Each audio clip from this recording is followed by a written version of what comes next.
Good morning student, gender school and society.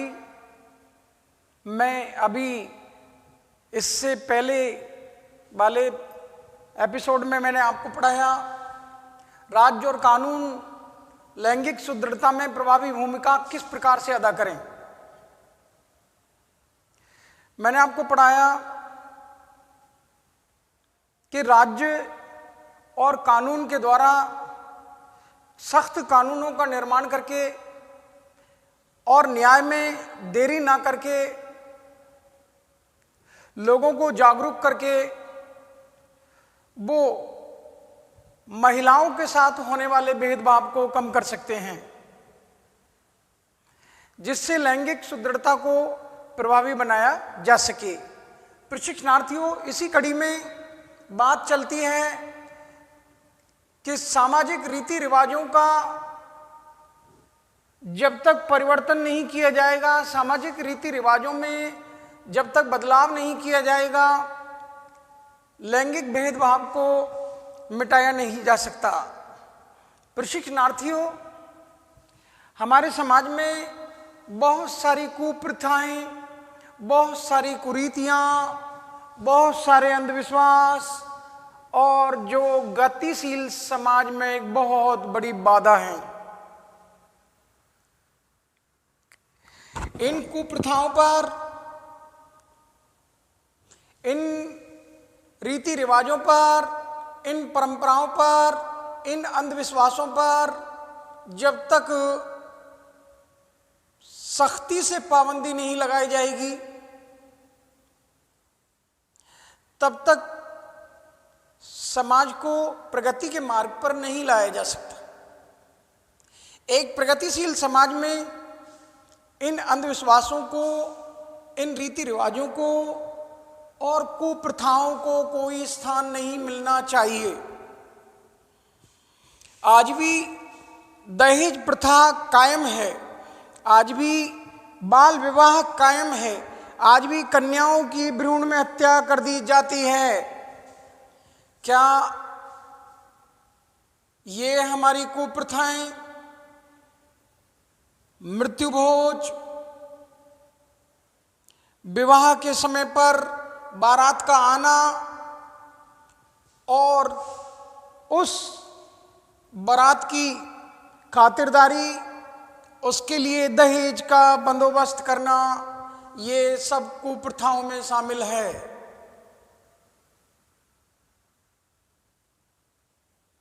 अगर समाज में रहने वाली कोई लड़की अंतरजातीय विवाह कर लेती है, प्रेम विवाह कर लेती है, तो उसका जीना मुश्किल कर दिया जाता है इस समाज के द्वारा। प्रशिक्षणार्थियों, जब तक हम इन सामाजिक रीति रिवाजों में बदलाव नहीं लाएंगे, महिलाओं को निर्णय की आज़ादी नहीं देंगे, महिलाओं को सामाजिक रीति रिवाजों में, सामाजिक क्रियाकलापों में, पारिवारिक क्रियाकलापों में पुरुष के समान स्थान प्रदान नहीं करेंगे, तब तक लैंगिक भेदभाव बना रहेगा। प्रशिक्षणार्थियों, आप देखते हैं कि हमारे समाज में बहुत सारे अंधविश्वास हैं। क्या अंधविश्वास हैं? कि लड़के के जन्म पर उत्सव मनाया जाता है, लड़के को ऐसा माना जाता है कि वो अपने पिता को स्वर्ग में ले जाएगा। क्या लड़की स्वर्ग में नहीं ले जा सकती? संस्कार स्वर्ग में ले जाते हैं, इंसान के अखलाक स्वर्ग में ले जाते हैं, इंसान के कर्म सहयोग स्वर्ग में ले जाते हैं। पूत कपूत तो क्यों धन सींचे, पूत सपूत तो क्यों धन सज्जे। अर्थात आप अपनी औलाद को, चाहे बेटा हो या बेटी, उसको आप लायक बनाइए, नालायक मत बनाओ। वो ही स्वर्ग में ले जाएगा जो आपका लायक बेटा है, वो ही स्वर्ग में ले जाएगी जो आपकी लायक बेटी है। नालायक बेटा आपको किसी भी कंडीशन में स्वर्ग में नहीं ले जा सकता, और अगर बेटी चरित्र से गिर गई है तो वो आपको स्वर्ग में नहीं ले जा सकती। स्वर्ग में ले जाएगा आपका चरित्र। जो आपने अपने औलाद में बीज बोए हैं वो स्वर्ग के हैं तो स्वर्ग में ले जाएगा, और बीज आपने जब नरक के बो दिए हैं तो वो नरक में ले जाएगा। प्रशिक्षणार्थियों, हमको अपने रीति रिवाजों में, उन कुरीतियों में, अंधविश्वासों में, प्रथाओं में परिवर्तन करना होगा। समाज को जागरूक करके, समाज को विश्वास में लेकर, समाज को उन अंधविश्वासों से छुटकारा दिलाया जा सकता है जब उनको मनोवैज्ञानिक तरीके से समझाया जाए, कानून की जानकारी उनको प्रदान की जाए। प्रशासन की नैतिक जिम्मेदारी ये बनती है राज्य की कि वो ये समस्त कार्यों को अंजाम दे जिससे कि लैंगिक भेदभाव को मिटाया जा सके। पर्याप्त धनराशि की व्यवस्था। दुनिया में दो ही बड़े दामोदर और दाम। दामोदर बैठे रहें, दाम करें सब काम। माना कि खुदा नहीं है पैसा, कसम खुदा की खुदा से कम नहीं है पैसा। मैं बोल रहा हूं ऐसा इसलिए कि सब कुछ है पैसा। पैसा बड़ा महत्व रखता है। बड़ी से बड़ी योजनाओं का आपने निर्माण कर लिया हो, लेकिन वो योजनाएं धराशायी हो जाती हैं जब उनको क्रियान्विति के लिए आवश्यकता होती है धन की। पैसे की आवश्यकता से उन योजनाओं को गति प्रदान की जा सकती है, क्रियान्विति दी जा सकती है। सरकार का, राज्य का नैतिक दायित्व ये बनता है कि वो महिलाओं के लिए आगे बढ़ाने के लिए प्रौढ़ शिक्षा के कार्यक्रम चलाए, महिलाओं के लिए निःशुल्क शिक्षा के कार्यक्रम चलाए, महिलाओं के लिए महिला थानों की स्थापना की जाए, महिलाओं के लिए महिला पुलिस कर्मियों की स्थापना की जाए, महिलाओं के लिए विद्यालय में पढ़ाने वाली शिक्षिकाएं भी महिलाएं हों। शिक्षक के भूमिका में महिलाएं होनी चाहिए। पुलिस थाने में जो बदसलूकी महिलाओं के साथ की जाती है तो उससे छुटकारा दिलाने के लिए महिला थानों की स्थापना की जानी चाहिए। महिला थाने होंगे, महिलाओं को कानून की मदद लेने में आसानी हो जाएगी।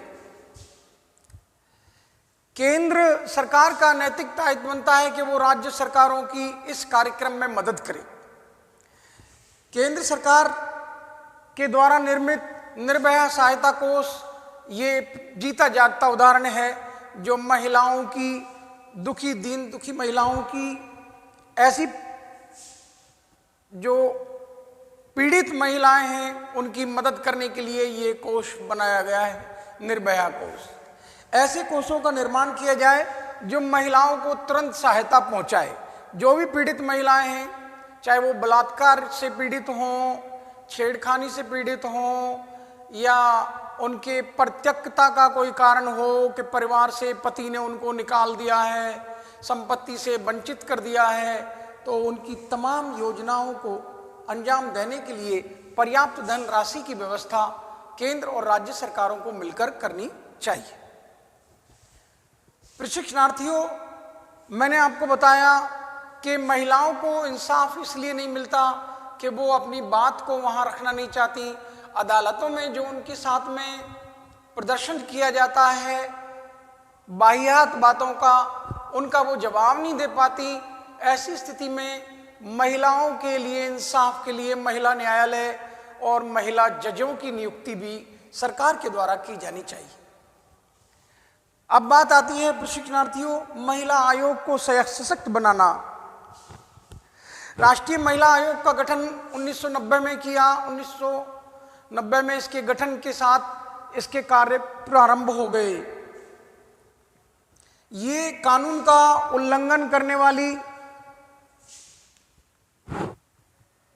कानून की कमियों को बताने वाली संस्था है कि जहां कानून महिलाओं के लिए उल्लंघन कर रहे हैं कानून का, तो ये संगठन आकर मजबूती से उस महिला के साथ में खड़े हो जाते हैं और उसकी सहायता करते हैं।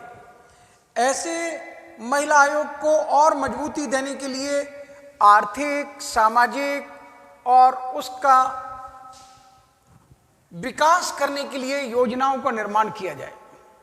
महिला संगठनों को जितना मजबूत किया जाएगा उतना ही महिलाओं को इंसाफ के प्रति, न्याय के प्रति, उनका न्याय के प्रति महत्व बढ़ेगा और वो जागरूक होकर अपनी बात को, जो उनके साथ गलत हुआ है, उसको समाज में रख सकेंगी। आप देखते हैं सुधार गृहों में या महिलाओं को नारी निकेतन में जहां रखा जाता है, जेल खानों में रखा जाता है, तो आप देखते हैं उनके साथ में बदसलूकी हो जाती है। पुलिस कर्मियों के द्वारा ही उन महिलाओं के जो इंसाफ के लिए आई हैं उनके साथ में वो बदसलूकी हो जाती है। प्रशिक्षणार्थियों, पुनर्वास महिलाओं की एक बहुत बड़ी समस्या है, जो अपने परिवार से निकाल दी गई हैं या जिन्होंने अत्याचारों से परिवार छोड़ दिया है, चाहे वो पति के अत्याचार हों या परिवारीजनों के अत्याचार हों। ऐसी स्थिति में उन महिलाओं को पुनर्वास करने की बहुत आवश्यकता है कि उनको पुनः अच्छे से अच्छे मकान में लिए जाया जाए, उनको रहने के लिए व्यवस्था की जाए और उस योजना में सुधार की आवश्यकता है। जेल खानों में सुधार की आवश्यकता है, महिलाओं के नारी निकेतन में सुधार की आवश्यकता है। इस सुधार को करने के बाद ही हमारा महिला आयोग सशक्त बनेगा। प्रशिक्षणार्थियों, ये सुधार कार्यक्रम जो मैं आपसे बात कर रहा था कि महिलाओं के पुनर्वास की योजना, जेल खानों में सुधार की योजना, नारी निकेतन में सुधार की योजना, ये महिला संगठनों के प्रभावी होने से ही बनेगी। जब तक महिला संगठनों को प्रभावी नहीं बनाया जाएगा, महिला आयोग को प्रभावी नहीं बनाया जाएगा, तब तक ये योजना, इन कार्यक्रमों में सुधार नहीं हो सकता। इनको सुधारने के लिए महिला आयोग को मजबूत करना होगा। सह शिक्षा, प्रशिक्षणार्थियों, बात चलती है सह शिक्षा की, तो आप देखते हैं कि सह शिक्षा के इस कार्यक्रम में हमारे पेरेंट्स, गार्जियंस बेटियों को बेटों के साथ में पढ़ाना पसंद नहीं करते हैं। खासतौर से ग्रामीण क्षेत्रों में माता पिता को, अभिभावकों को लड़के और लड़कियों के साथ साथ पढ़ना अच्छा नहीं लगता। वो नहीं भेजते अपनी बेटियों को उस विद्यालय में जहां लड़के पढ़ते हों। कुल मिलाकर यह है कि माँ बाप ग्रामीण क्षेत्र में लड़के और लड़कियों को साथ साथ पढ़ाना नहीं चाहते, बल्कि शहरी क्षेत्रों में भी बहुत से समाज के, धर्म के, जाति के लोग ऐसे हैं जो अपनी बेटियों को लड़कों के साथ पढ़ाना पसंद नहीं करते। चाहे पर्दे की बात हो या दायरों की बात हो, उनकी सोच की बात हो कि अगर लड़कों के साथ में लड़कियों को पढ़ाया गया तो वो उनके हाथों से निकल जाएंगी। कुल मिलाकर ये समझते हैं कि लड़कियां लड़कों के साथ पढ़ने से उनके चरित्र में बदलाव आ जाएगा और वो चरित्र से गिर भी सकती हैं। ऐसी सोच है उनकी। इस सोच को बदलने के लिए हमको लड़के और लड़कियों के लिए सह शिक्षा की व्यवस्था करनी होगी, को एड की व्यवस्था करनी होगी। को एजुकेशन के माध्यम से हम लड़के और लड़कियों को साथ साथ जब पढ़वाएंगे साथ साथ वो रहेंगे, साथ साथ खेलेंगे, साथ साथ टूर पर जाएंगे। जब वो करिकुलम और को करिकुलम एक्टिविटीज़ को, पाठ्यक्रम और पाठ्यक्रम सहगामी क्रियाओं में बढ़ चढ़कर हिस्सा लेंगे, तो मैं समझता हूँ वो एक दूसरे के प्रति उनमें जो भाव जागृत होगा वो आदर और सम्मान का भाव जागृत, और उसी आदर और सम्मान को लेकर वो समाज में आएंगे। क्योंकि उनके साथ में लड़कियां पढ़ी हैं, उनके साथ में लड़के पढ़े हैं, वो अंतर नहीं करते, वो लड़के और लड़कियों के बीच में अंतर नहीं करेंगे। वो एक ऐसी शिक्षा लेकर आए हैं जिसमें उन्होंने लड़कियों का सम्मान करना सीखा है। वो ऐसी शिक्षा लेकर आई हैं जिसमें उन लड़कियों ने लड़कों का सम्मान करना सीखा है। तो दोनों में आदर और सम्मान के समभाव प्रस्फुटित होंगे, और वो आदर और सम्मान के समभावों को लेकर समाज में वापस आएंगे, और समाज में आकर उस आदर और सम्मान को वो अपने जीवन में ढालेंगे। तो मैं समझता हूँ आने वाली पीढ़ियों में चाहे उनका विवाह हो तब वो महिला का सम्मान करेंगे, वो अपने पति का सम्मान करेगी, वो अपनी पत्नी का सम्मान करेंगे। और लेखक यही चाहते हैं कि समाज में महिलाओं के प्रति सम्मान पैदा हो, महिलाओं को किसी भी प्रकार से वही और आदर और सम्मान मिले जो एक पुरुष के लिए मिलता है। ये आदर और सम्मान के बीज हमको सह शिक्षा के माध्यम से ही बो सकते हैं। ये आदर और सम्मान का पौधा हम विद्यालयों में ही लगा सकते हैं। विद्यालयों में जाकर लड़के और लड़कियां जब सह शिक्षा ग्रहण करेंगे तो वो लड़कियों के प्रति आदर और सम्मान का भाव सीख जाएंगे। मैं समझता हूं एक बहुत बड़ा क्रांतिकारी परिवर्तन होगा उच्च शिक्षा के माध्यम से सह शिक्षा प्रदान की जाए, अर्थात हायर एजुकेशन में आप लड़के और लड़कियों को संग संग पढ़ाना शुरू करें। मानते हैं छोटी उम्र में सेकेंडरी और सीनियर सेकेंडरी तक किशोर अवस्था होती है, और वो टीनेजर होने की वजह से अच्छे और बुरे की पहचान नहीं कर पाते हैं। उनमें अच्छे और बुरे की पहचान होती है उम्र के बड़े पड़ाव पर, और वो है हायर एजुकेशन, उच्च शिक्षा। उच्च शिक्षा के स्तर पर वो लड़के और लड़कियां कौन है अपना, कौन पराया, ये सब जान जाते हैं। वो कौन अच्छा है, कौन बुरा है, ये सब जान जाते हैं। कौन अपना है, कौन पराया है, इस भेद को जान जाते हैं। और इस भेद को जानने के बाद उनके लिए क्या उचित है, क्या अनुचित है, इस निर्णय को करना सीख जाते हैं।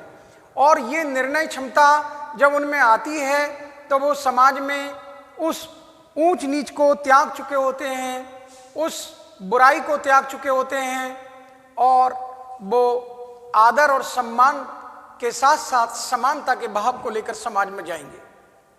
समाज में इस सोच को लेकर आएंगे कि महिलाएं पुरुषों से किसी भी क्षेत्र में कम नहीं हैं। महिलाओं की सह शिक्षा के माध्यम से जो नई मूवी रिलीज हुई है, उस मूवी का नाम है हम किसी से कम नहीं।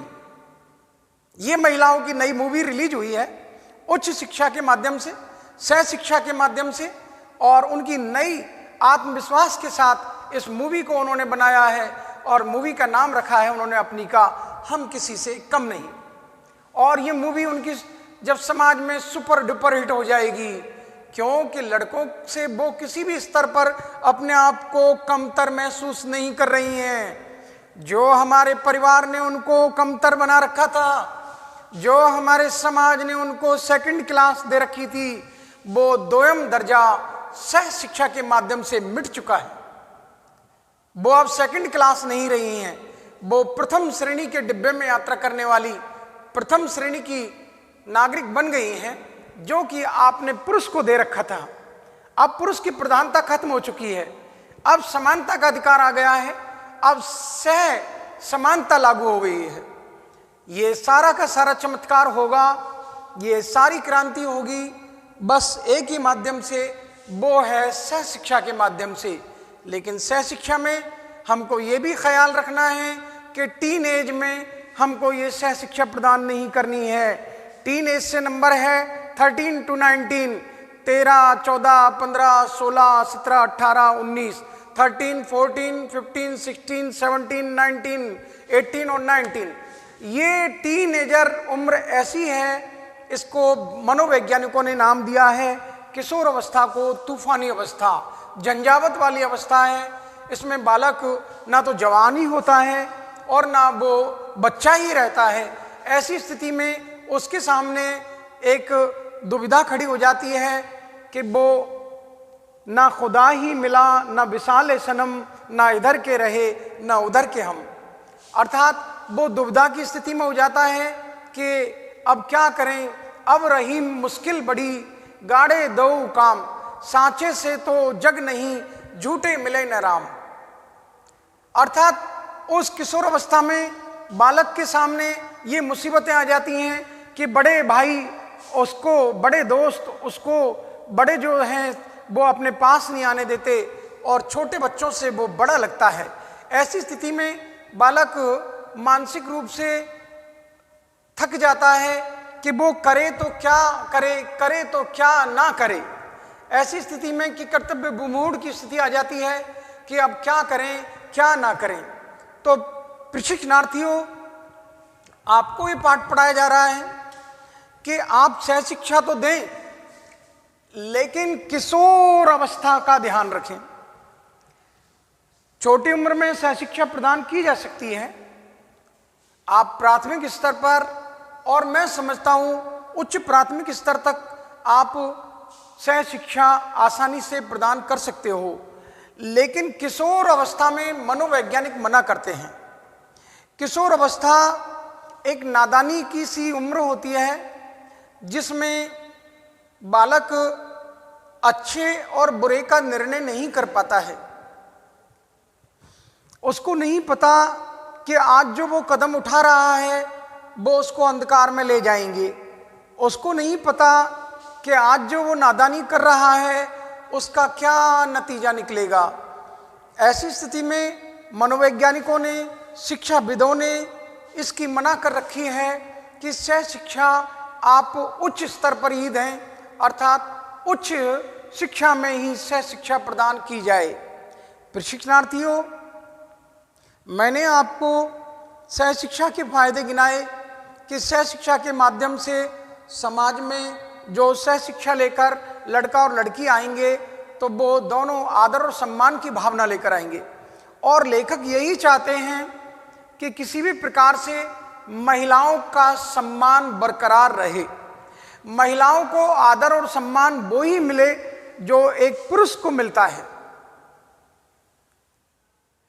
पुरुष के समकक्ष आदर और सम्मान के लिए ही ये पाठ लिखा गया है, क्योंकि हम ये चाहते हैं, लेखक ये चाहते हैं कि भेदभाव को किसी भी प्रकार से मिटाया जाए।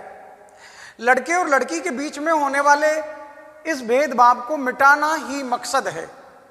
इस शिक्षा व्यवस्था का दारोमदार यही है कि समाज को किसी भी प्रकार से प्रगतिशील समाज बनाया जाए, उसको बुलंदियों पर कैसे ले जाया जाए, और उसके लिए हमारे पास सबसे बड़ा यंत्र यही है कि उच्च शिक्षा में हम बालकों को सह शिक्षा प्रदान करें, जिससे कि लैंगिक सुदृढ़ता को प्रभावी बनाया जा सके। प्रशिक्षणार्थियों, मैं आपको बता रहा था कि जब तक हम पाठों को आसान नहीं करेंगे, आप देखते हैं कि महिलाओं को पढ़ाते समय पाठ्यक्रम में समुचित पाठ्यक्रम का निर्माण होना चाहिए। प्रशिक्षणार्थियों, बात इसकी है कि कोई भी बात लड़कियों को हीनता वाली ना कही जाए, उनको अनुपयुक्त शब्दों का उच्चारण नहीं किया जाए, बल्कि उनकी अबला की छवि को हटाया जाए। वो उनकी जब मूवी रिलीज हो चुकी मूवी का नाम रख दिया हम किसी से कम नहीं, तो उनकी अबला की छवि को नहीं बल्कि सबला की छवि को प्रदर्शित किया जाए, लोगों को बताया जाए कि वो राजनीतिक, सामाजिक, धार्मिक, शैक्षिक और आध्यात्मिक किसी भी क्षेत्र में किसी भी पुरुष से कम नहीं है। चाहे सेना का क्षेत्र हो, चाहे पुलिस का क्षेत्र हो, चाहे वकील अदालतों का क्षेत्र हो, चाहे वो राजनीतिक क्षेत्र हो, चाहे शैक्षिक क्षेत्र हो, इंजीनियरिंग हो, एडवोकेट हो और टीचर हो, वो किसी भी क्षेत्र में पुरुषों से कम नहीं हैं। ऐसे पाठ्यक्रम का निर्माण किया जाए जिसमें महिलाओं के साहस की कहानी, जिसमें महिलाओं के धैर्य की कहानी, जिसमें महिलाओं के त्याग और बलिदान की कहानियां हों, जिसमें महिलाओं की कर्तव्य निष्ठा की कहानियां हों, उनको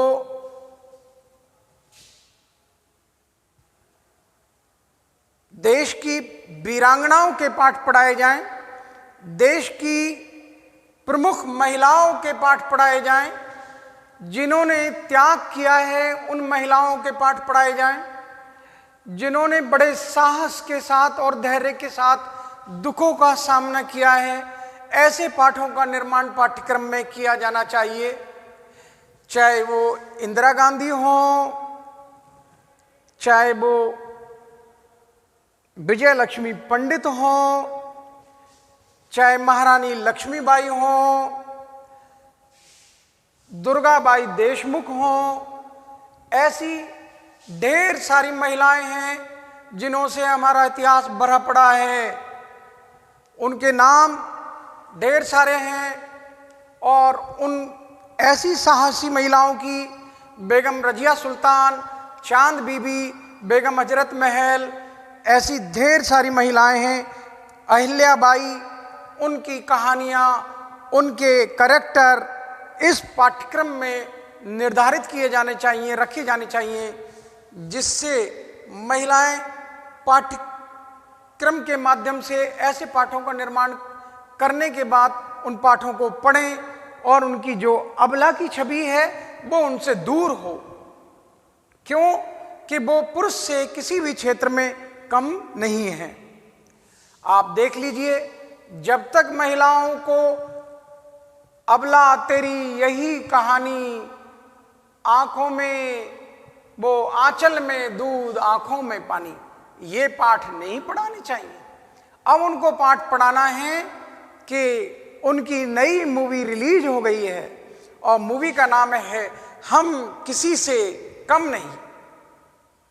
इस पिक्चर को जिस दिन वो बना देंगी, इस पिक्चर को जिस दिन वो अमल में ले आएंगी, मैं समझता हूं वो महिलाएं अबला नहीं रहेंगी, वो सबल हो जाएंगी, सबला हो जाएंगी। उनकी अबला की छवि को मिटाना होगा और उनकी अबला की छवि को दूर करने के बाद हम महिलाओं की शक्ति को पहचान कर उनके योगदान को समाज में निर्धारित कर सकते हैं। महिलाओं को जब जब मौके दिए गए हैं तो वही महिलाएं इंदिरा नूई बन गई हैं, पेप्सिको कंपनी की सीईओ। महिलाओं को जब जब मौके दिए गए हैं तो आप देखते हैं वही महिलाएं अरुंधति राय बन गई हैं। महिलाओं को जब मौके दिए गए हैं तो वही महिलाएं कल्पना चावला बन गई हैं। महिलाओं को जब जब मौके दिए गए हैं तो वो ऐश्वर्या राय बच्चन, ऐश्वर्या राय, प्रियंका चोपड़ा और कैटरीना कैफ जैसे ढेर सारे महिलाएं ने अपनी शक्ति का परचम पूरी दुनिया में लहराया है। सुष्मिता सेन के रूप में, डायना हेडन के रूप में महिलाओं को कौन नहीं जानता कि उन्होंने किस प्रकार से ये उपलब्धि हासिल की है। प्रशिक्षणार्थियों, पाठ्यक्रम में ऐसी साहसी महिलाओं के, पाठ्यक्रम में ऐसी धैर्यवान महिलाओं के योगदान को जोड़ा जाना चाहिए, जिसके माध्यम से उनकी कर्तव्य निष्ठा को अन्य महिलाएं अपने जीवन में ढालें और वो भी आगे बढ़ें और जिससे लैंगिक भेदभाव को मिटाया जा सके। प्रशिक्षणार्थियों, अगली बात जब आती है तो वो हमारे शिक्षकों की आती है। प्रशिक्षणार्थियों, हमारे शिक्षकों और शिक्षण संस्थाओं का दृष्टिकोण भी इसमें महत्वपूर्ण योगदान प्रदान करता है। प्रशिक्षणार्थियों, हमारी शिक्षण संस्थाओं में आप देखते हैं हमारे बालकों को जो शिक्षा प्रदान की जाती है उसमें शिक्षकों की, शिक्षण संस्थाओं की महत्वपूर्ण भूमिका होती है। प्रशिक्षणार्थियों, परिवार से ज़्यादा बालक विद्यालयों से सीखता है और शिक्षकों से सीखता है। उसके शिक्षक की छाप उसके जीवन पर अमिट होती है। उसके पेरेंट्स, गार्जियंस के साथ साथ उसके गुरु की भूमिका उसके जीवन में महत्वपूर्ण होती है। बालक जीवन में जो जो हरकतें करता है वो अपने परिवार से, परिवेश से और अपने गुरुजन से ही सीखता है, अपने विद्यालयों से ही सीखता है। प्रशिक्षणार्थियों, बात चलती है कि लड़कियों को विद्यालयों में सुरक्षात्मक वातावरण प्रदान किया जाना चाहिए। वो किस शिक्षकों के कार्य से, शिक्षा संस्थाओं के व्यवहार से किसी भी तरीके से ये महसूस ना करें कि उनको यहाँ सुरक्षा नहीं है, और उन बालिकाओं के ऊपर शिक्षकों के द्वारा कोई लैंगिक टिप्पणियाँ जो महिला होने का या लड़की होने का उनको एहसास कराए, या लड़कों से तुलना करते समय उनको कमतर नहीं आंका जाना चाहिए कि लड़कियां लड़कों से कमजोर हैं। नहीं, मैं आपको आगे बढ़ता चुका हूं कि उनकी एक मूवी नई बनी है और उस मूवी का नाम रखा है हम किसी से कम नहीं।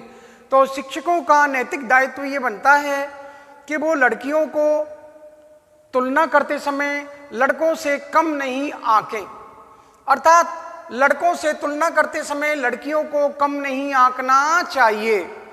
लड़कियों को लड़कों से तुलना करते समय समानता होनी चाहिए। प्रशिक्षणार्थियों, अगर विद्यालय के द्वारा, शिक्षकों के द्वारा, शिक्षण संस्थाओं के द्वारा बालक और बालिका के प्रति ये सम दृष्टिकोण रखा जाएगा, अगर समानता का भाव रखा जाता है, तो आप देखते हैं कि हम लैंगिक शुद्धता को प्रभावी बना सकते हैं, क्योंकि हमने विद्यालय में बालिकाओं के लिए जो वातावरण का निर्माण किया है वो पूरी तरह सुरक्षित है, बालिकाओं के अनुकूल है। उस विद्यालय में लड़कियों के ऊपर कोई टिप्पणी नहीं की जाती, लड़कियों के लिए पूरी सुरक्षा व्यवस्था है, उनके साथ भद्दे मजाक नहीं किए जाते, उनकी तुलना में लड़कों की तुलना में लड़कियों को कम नहीं आंका जाता। तो मैं समझता हूँ शिक्षण संस्थाएं इस प्रकार से अपनी भूमिका अदा करेंगी। मैं समझता हूँ शिक्षक अपनी भूमिका अदा करेंगे तो लैंगिक भेदभाव को मिटाया जा सकता है।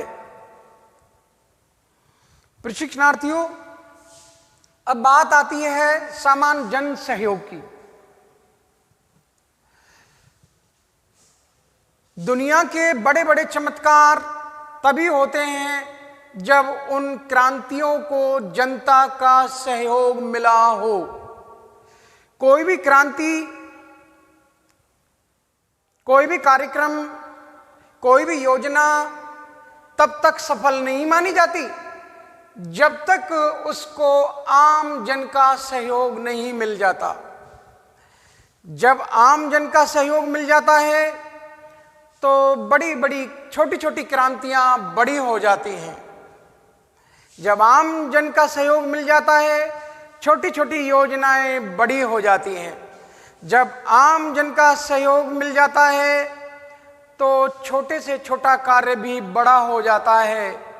और जन सहयोग के माध्यम से यही पंक्तियां निकलती हैं, साथी हाथ बटाना, एक अकेला थक जाएगा मिलकर बोझ उठाना, साथी हाथ बटाना, साथी हाथ बटाना, एक अकेला थक जाएगा मिलकर बोझ उठाना। जिस दिन देश के नागरिक ये सहयोग कर देंगे, जिस दिन देश की आम जनता, जिस दिन देश की सामान्य जनता ये जन सहयोग कर देगी, उस दिन कार्यक्रम प्रभावी हो जाएंगे। कुछ दिनों पहले टीवी पर एक कार्यक्रम चला था, टीवी पर दिखाते थे, एक ऐड था, एक प्रचार था सरकार की ओर से, राज्य की ओर से। क्या प्रचार था कि जिस घर में पति और पत्नी का झगड़ा हो रहा है, उस घर में जाकर लोग, पड़ोसियों को जब पता लगता था कि इस घर में पति पत्नी लड़ रहे हैं या महिला के साथ हिंसा हो रही है, तो ऐसे परिवार के पास जाकर लोग कॉल बेल बजाते थे। घंटी बजाने के बाद में जब वो एकदम सतर्क हो जाते थे, लड़ने वाले लड़ाई को भूल जाते थे, और लोग यही चाहते थे कि लोग किसी भी प्रकार से झगड़ा ना करें। ये पति पत्नी लड़ रहे हैं, परिवारीजन लड़ रहे हैं, ये ना लड़ें। तो घंटी बजाई, जैसे ही कॉल बेल बजाए, बजने के बाद लोग जो झगड़ा कर रहे थे वो तुरंत बाहर आए। भाई साहब दही जमाना है, थोड़ा सा जामुन मिलेगा क्या? तुरंत दूसरे गेट पर झगड़ा देखा, कॉल बेल बजाई, भाई साहब मेरे गेस्ट आ गए हैं और मेरे घर में दूध नहीं है, एक कप दूध मिलेगा? जबकि मकसद ना दूध लेने का है, जबकि मकसद ना जामुन लेने का है, मकसद है उनको झगड़े से रोकने का। वो कॉल बेल के माध्यम से झगड़े को रोकने के लिए आए हैं। उन्होंने एक नया तरीका इजाद किया है, जनता का सहयोग मिला है, और वो इस सहयोग के माध्यम से, सामान्य जन के सहयोग के माध्यम से वो लोगों को हिंसा से रोक रहे हैं। वो रोकना चाहते हैं, लोगों के झगड़ों को रोकना, कम करना चाहते हैं, किसी भी प्रकार से वो झगड़ा ना करें। और तो और लोगों ने ऐसे घरों में जाकर गुलाब के गुलदस्ते ले गए, फूलों के गुलदस्ते ले गए, लोगों को गुलाब ले जाकर दे रहे हैं, फूल ले जाकर दे रहे हैं, लीजिए भाईजान आज मेरा बर्थडे है, मैं आपको एक गिफ्ट देने के आया। जबकि उस घर में झगड़ा हो रहा है, इनका कोई बर्थडे नहीं है, लेकिन ये सहायता करने पहुंचे हैं उस परिवार की जिसमें पति पत्नी झगड़ रहे हैं, जिसमें एक बहू के साथ अत्याचार हो रहे हैं। उन अत्याचारों को रोकने के लिए ये कॉल बेल बजाई गई है।